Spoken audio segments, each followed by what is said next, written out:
tenemos invitado al secretario de Gestión del Transporte del Ministerio de Transporte de la Nación, al señor Diego Giuliano, que si ya está conectado lo convocamos para charlar con él.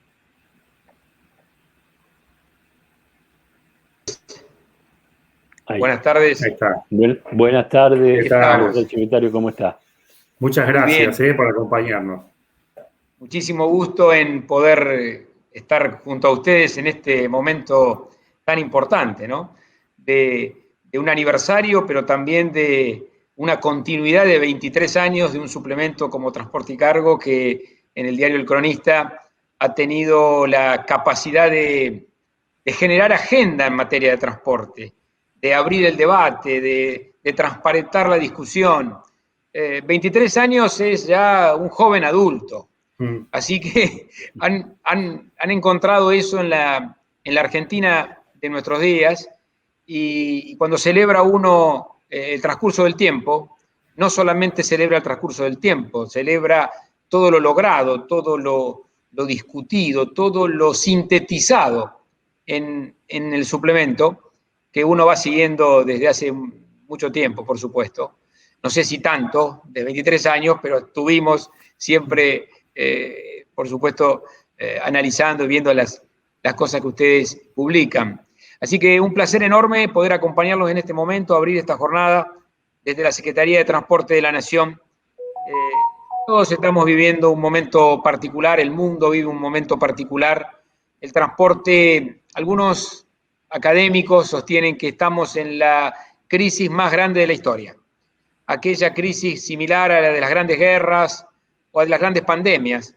Y es cierto que en un tiempo en donde la recomendación de la Organización Mundial de la Salud es aislarnos o distanciarnos, el transporte sufre un impacto absoluto, fuertísimo, en sus diferentes modalidades, no con la misma incidencia, pero en sus diferentes modalidades.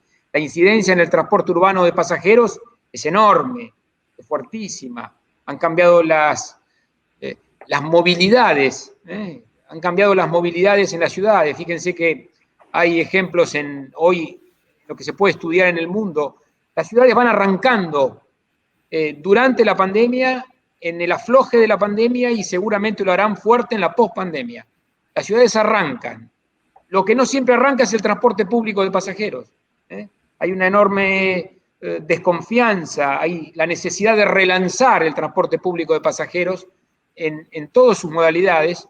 ¿Por qué? Porque si bien arranca la ciudad, la movilidad por el transporte público de pasajeros no está en el mismo andarivel. ¿Por qué? Porque durante los primeros tiempos, cuando todavía no sabíamos cómo se contagiaba el COVID, había una suerte de demonización del transporte, en el sentido de el transporte contagia, y hoy los estudios que se han podido realizar en los centros más importantes del mundo dicen que en un estudio comparativo de 15 países, la incidencia del contagio del transporte público de pasajeros no es impactante, no es un factor de incidencia relevante. El 1.5 es el mayor factor de contagio, que es en Francia. Pero esto es el transporte público de pasajeros, que es una de las grandes tramas del mundo del transporte. Quizá en el mundo de la logística la situación es completamente distinta, y la pandemia ha hecho un resurgimiento de la logística como casi nunca lo habíamos visto. Ustedes vieron que nosotros veníamos hablando, si ustedes siguen la literatura más importante pre-pandemia, pre-20 de marzo en la Argentina del 2020, había autores bestseller que eran como lo decía Harari, por ejemplo. ¿Qué discutíamos? Y se discutía la felicidad, se discutía la eternidad. Esos son los grandes libros, Homo Deus. Es decir, habíamos ya terminado con las hambrunas masivas, si bien hay hambre en el mundo y fuerte.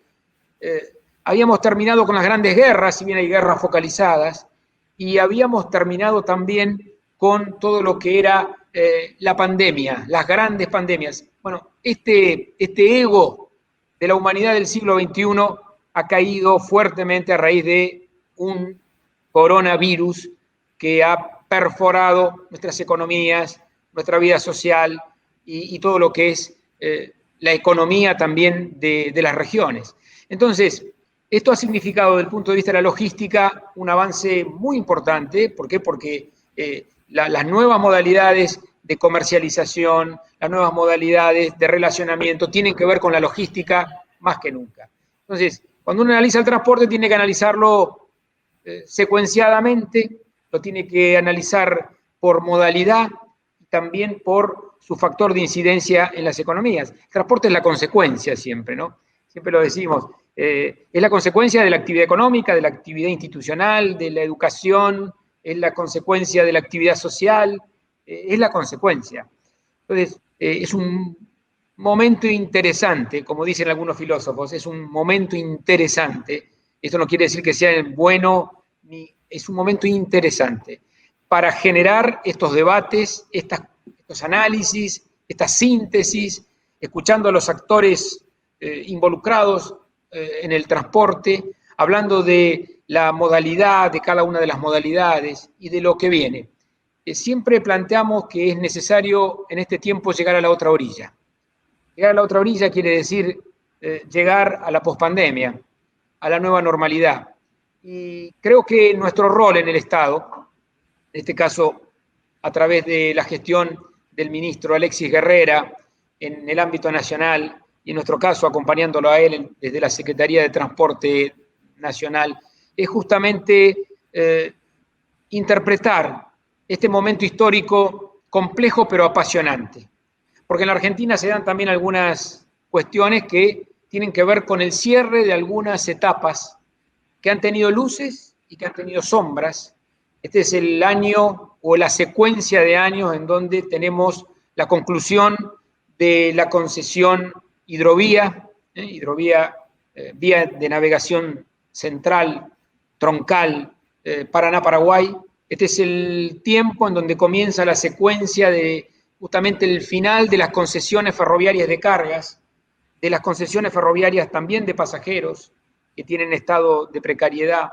Este es el tiempo en donde se va a diseñar y a modelar el presente y el futuro del transporte de los próximos años. Y ustedes que tienen esta visión, le diría, continua, permanente, de 23 años de trabajo, son como tantos otros actores del mundo académico, científico, pero también de la opinión pública y de los medios de comunicación, son muy importantes a la hora de sentarnos a este diseño. El transporte es demasiado importante para que solamente quede en manos de un particular o de alguien que pretende conocerlo todo. Quienes conocemos todos somos todos, es decir, somos los usuarios de los servicios, somos obviamente los que gestionamos, los que operan desde el mundo público y desde el mundo privado. Y este es un poco el mensaje que nosotros queremos dejar, ¿no? Es un tiempo particularmente distinto porque en estos primeros meses hemos analizado la no prórroga de las concesiones de los ferrocarriles de cargas y la necesidad de ir transitando el periodo del open access, es decir, a nivel ferroviario y en cargas, también en pasajeros, pero fundamentalmente en este tramo de cargas, la posibilidad de el acceso a las vías abiertas, es decir, a la reasunción de la infraestructura por parte del Estado, como conclusión de los 25 años de las concesiones, y como decía antes, las luces y las sombras. La reasunción de la infraestructura significa la oportunidad de los particulares, de los grupos privados, pero también del ámbito público de transitar esas vías del Estado, en este caso, transitarlas a través del pago de un peaje, un derecho de uso.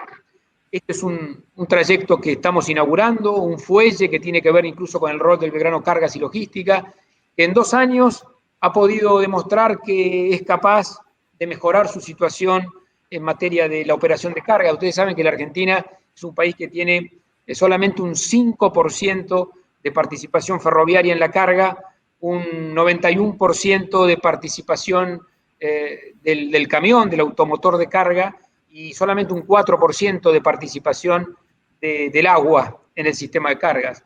Bueno, es necesario entonces ir fortaleciendo esos andariveles, ir generando una multimodalidad cada vez más productiva, cada vez más eficiente, y fundamentalmente ir dando cuenta del país federal.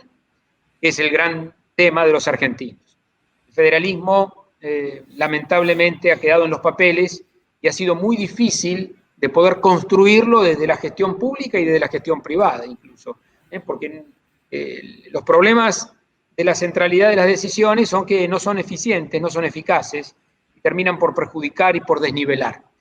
Y nosotros pensamos, a través del plan de obra del Ministerio de Transporte, a partir de la gestión del Ministerio de Transporte, ir girando esa situación hacia una mayor participación del sistema de las provincias. Y para ir cerrando, yo sé que es un poquitito de tiempo el que tengo, pero el saludo también significaba la idea de transmitirles algunas de las cosas que pensamos. Si ustedes miran el plano ferroviario de la historia del ferrocarril, cuando lo inician los capitales franceses, los capitales ingleses, es una especie de telaraña bipolar que termina en el puerto de Buenos Aires y termina en el puerto de Rosario en algún sentido. Esa trama respondía a un modelo de país que nosotros mismos hoy tenemos que modificar a la hora de ir hacia un país multipolar, hacia un país con muchos centros, multicéntrico, que permita un desarrollo nivelado, que permita hacer realidad lo que la Constitución de 1994 ha planteado y ha reconocido. Nuestra Constitución es la única del mundo que confiesa el problema del desigual desarrollo relativo de provincias y regiones. No hay otra que lo confiese, y lo confiesa correctamente. Bueno, toda la gestión tiene que ir encaminada a ese objetivo constitucional, a ese objetivo de los argentinos y de las argentinas, que es esta multicentralidad. Y para eso, bueno, yo quedo abierto, por supuesto, a las preguntas, a los diálogos, y siempre las puertas abiertas también de este Ministerio de Transporte que conduce Alexis Guerrera, porque es muy importante escuchar, es muy importante participar, es muy importante que frente a los grandes desafíos de este tiempo en el mundo del transporte y en el mundo integralmente hablando, estén presentes quienes piensan de buena fe, quienes opinan distinto de buena fe y quienes quieren construir un país más federal, solidario y sobre todo incluyente de todas sus regiones y de todas sus poblaciones. Así que les agradezco muchísimo la invitación, quedo a disposición de ustedes y me parece una gran oportunidad la de reconstruir estos espacios de diálogo y el suplemento que ustedes en el diario Crónica hacen realidad para hablar de estos temas. Bueno, muchísimas gracias. Me encantó la visión federal, y ahí es donde se ve, que debo decir que acá, que Diego Giuliano es doctor en Derecho Constitucional, así que ahí somos colegas, yo también. Ahí se nota, la verdad que es una visión que hay que saber cultivar y hay que saber desarrollar en la Argentina, ¿no?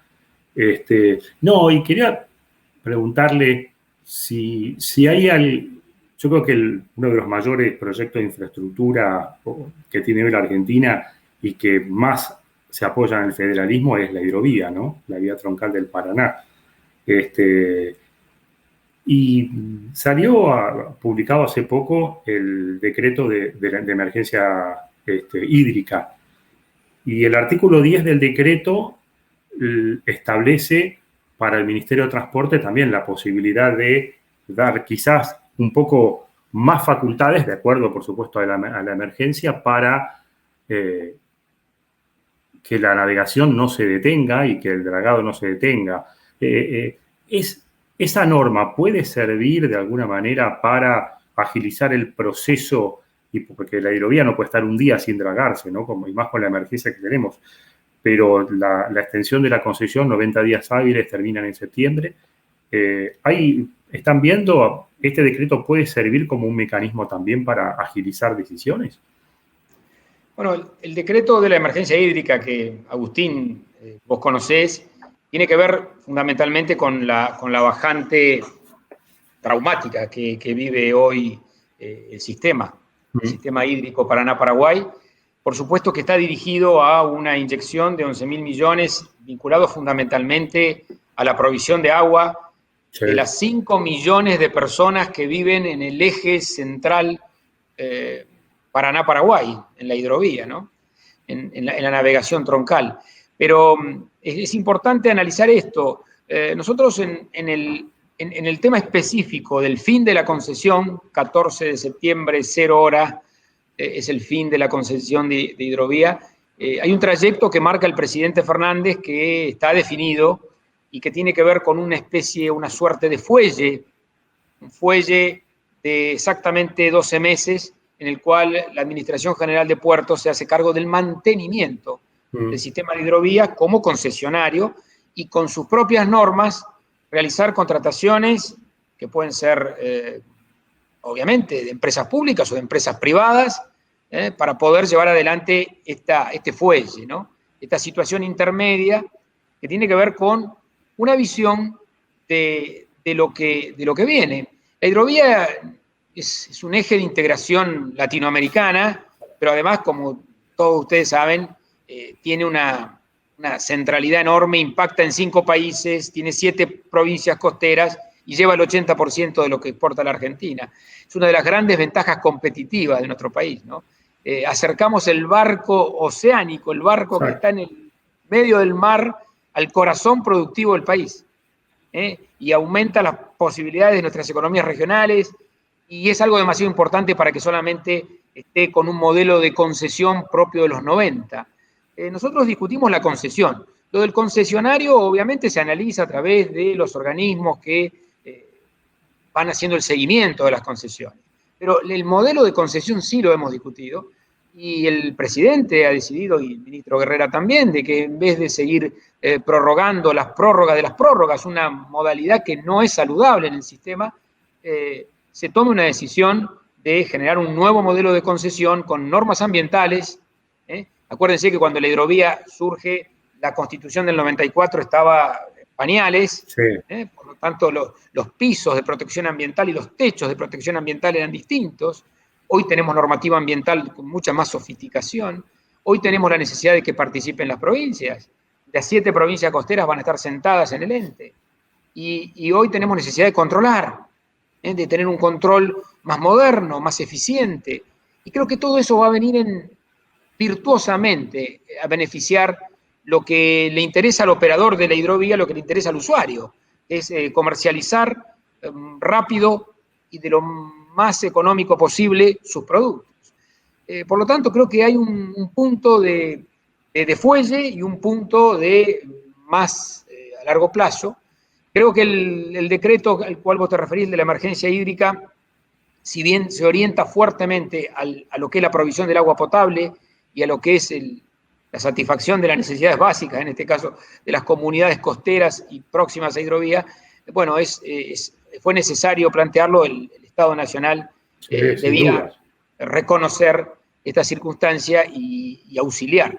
Entonces, digo, tenemos un tramo fuelle que ya todos conocen, y hay un tramo a largo plazo o de mediano plazo que tiene que ver con una concesión pública nacional e internacional, que tiene que ver con las universidades. Nosotros incluimos a las universidades en este tema. Acuérdense que está la Universidad del Litoral analizando las trazas, los accesos a los puertos públicos, las colaterales de la hidrovía, de esa gran avenida central que es la hidrovía. Las colaterales son muy importantes porque alimentan el sistema. Y tenemos la Universidad de Rosario, que está trabajando en los aspectos ambientales, y la Universidad de San Martín trabajando en la ecuación económica y financiera, en el peaje, en la cuestión económica de hidrovía. Esto es lo que hoy necesitamos dar como previsibilidad, porque estamos hablando de una vía de navegación que es importante para la economía, que es importante para el ambiente y que es una de las grandes ventajas comparativas de la Argentina en el mundo. Gracias, muchas gracias. Bien, muchas gracias, secretario de Gestión del Transporte del Ministerio de Transporte, Diego Giuliano, por haber participado en estas cuartas jornadas de Transport and Cargo. Muy amable. Gracias, Vamos a... Gracias, Ariel. Gracias.